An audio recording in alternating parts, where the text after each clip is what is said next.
చెప్పు బ్రదర్, ఎందుకు వచ్చావు? నా పేరు శ్రావణ్ సార్.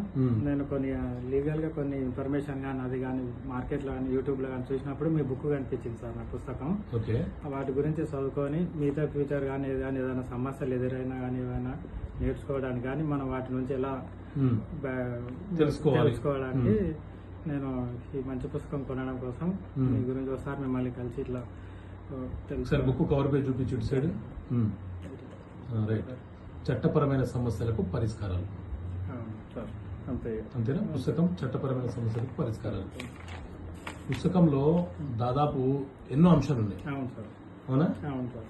చాలా అంశాలు మన జీవితానికి సంబంధించిన అన్ని ఇందులో కవర్ అయిపోయినాయి సార్. అది మనకి ఏదో విధంగా మన జీవితానికి ఏదో ఒక పాటు మందుల కిందలో ఉపయోగపడుతుంది. అన్ని ఉపయోగపడతాయి, కానీ మనకు వచ్చే సమస్య ఏదో ఒకటి ఉంటది కాబట్టి అది మనం దీని ద్వారా నేర్చుకోవచ్చు సార్. కనీస అవగాహన ఉండాలి. నువ్వు చదువుకుంది ఏంటి?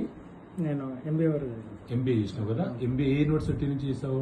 ఎంబీఏ నేను Pochampally Saint Mary college JNT university నుంచి చేసావు. సో మనము ఎంబీఏ చేసినా కూడా కనీస అవగాహన లేకపోతే ఈవెన్ రోడ్డు మీద ఓ కానిస్టేబుల్ ఒక హోమ్ గార్డ్ ఆపినా భయపడే పరిస్థితి. అవునా కదా? పోలీస్ స్టేషన్కి వెళ్తే ఒక ఎస్ఐతో మాట్లాడాలన్నా కూడా భయపడే పరిస్థితి. అవునా? ఎందుకు అని అంటే ఎంబీఏ చేశాము, కానీ లా మీద నాలెడ్జ్ లేకపోవడం వల్ల. అదే నీకు లా ఆఫ్ నాలెడ్జ్, చట్టాలు ఇది ఏం చెప్తున్నాను కనీస అవగాహన ఉంటే నువ్వు ప్రశ్నించడం మొదలు పెడతావు. అవునా? కాబట్టి ప్రతి ఒక్కరికి కనీస అవగాహన ఉండాలని బుక్ తీసుకొచ్చావు. ఓకేనా? ఓకే.